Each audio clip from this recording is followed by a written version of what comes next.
Is the relationship you started in the beginning the same relationship you're in today? Meaning, are you in a romantic relationship still with your partner? Or are you in more of a companionship? Because there is a big difference in the two, but they can feel very similar for a large majority of that dynamic. But it's very important to be self aware of where you're standing in your relationship, because if you want to be in a romantic relationship and it's operating more like a companionship, this is not going to get you the results you want down the road or whenever the right romantic opportunities come up and they're not taken advantage of, or you and your partner don't dive into them, or your partner doesn't respond to you in the way you would want to, because the relationship is shifted into more of a companionship role instead of a romantic role. And see, this easily happens because as humans, we value companionship overall, right? And just to be clear on what the companionship looks like, it's still a deep commitment to one another, right? But it's more so in a friend-like dynamic. It's more so in a platonic nature. It's where you're really supportive of each other. It's really loving. It's really warm. It feels good. It feels like you're not in this alone and by yourself. But where it starts to taper off is some of the elements that brings the spark of a relationship that, has that sexual tension and energy to it. That's not present, to where you quickly become best buddies instead of lovers. Now, if you and your partner are both completely okay with that and content with that, hey, you like it, I love it.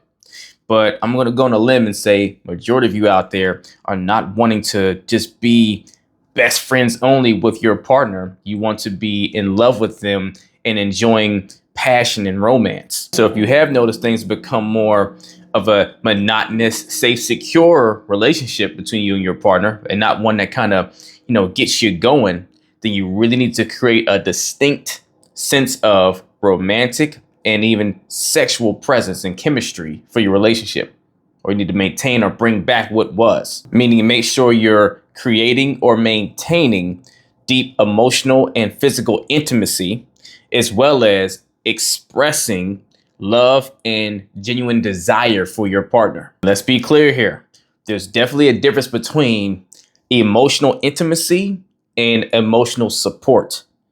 And I want to state that because a lot of times I think people can get it crossed in the middle, where you can have the greatest companionship and feel really supported and connected to your partner emotionally, but in a real supportive way, in a way like you have, like a close relative could be, someone that you love dearly to that degree.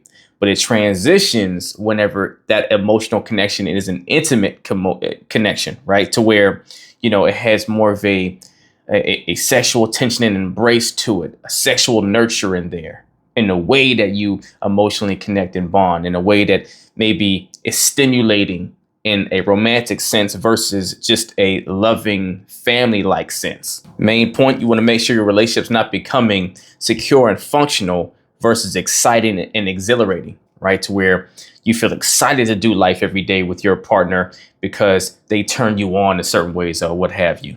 And to make sure that you're showing up to turn your partner on, make them feel desired, make them feel wanted in that way, right? And so the best way you go about doing this is making sure on your part, because you can't control your partner, right? But on your half, make sure you are showing up to randomly bring kisses and hugs and things, or, randomly or playfully, pull them to the bedroom for whatever needs to happen, right? Whatever creates that sense of freshness, newness, spark, right? Excitement, mystery, something that's unexpected, but strokes those romantic chords. And if you need to for a period of time, both of you can agree to time periods where you will observe just quality time to be intimate in whatever way that looks like, physically or in a deeper, intimate, emotional way. And the more you can blend the intentional, planned intimacy mixed in with the random, sporadic and spontaneous moments, to where you just walk up and grip your partner up and hug them from behind, or whatever the case is, or just give them kisses and, tell them how sexy they are to you, or whatever the case is. The more you can blend in and sprinkle in those moments organically when you feel it, you don't have to force it Now, if you've been operating in a companionship like manner for long enough, yeah, you may need to kind of get your engine going and just commit to doing the act still. You can get used to it again. So your body, your physiology can get familiar to it again, to where then the emotion and the mental behind it starts to connect as well, to where the desire starts to become more, organic.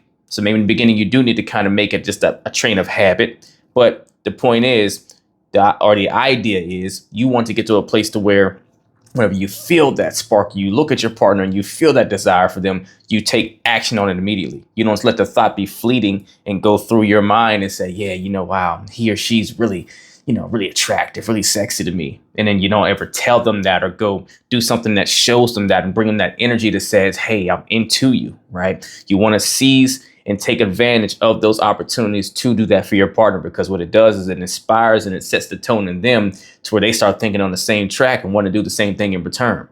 And people are a lot more motivated to want to bring that spark to you and show you how much they desire you whenever they feel like they're seen and desired themselves. So if your relationship has started out in a way more romantic sense and it's become something that's more companion-like to this point, and you don't like that, then you have the most power to start that shift to bring your relationship back to the space you would like it to be in, right? If you're not getting the experience you want currently, create the experience you want. Bring it to your partner. Stop waiting for them to do the initiation and set the tone. Maybe after you've, put your efforts into the equation to try to get that momentum going, then maybe it sets you up to have a conversation as you go on that journey of asking them to, hey, participate more in it. But one of the most difficult things to do is to convince your partner that they need to start doing more in a certain area if you're not already being a representation of trying to put the same efforts in, because then it feels like you're pushing off the responsibility and blame on them.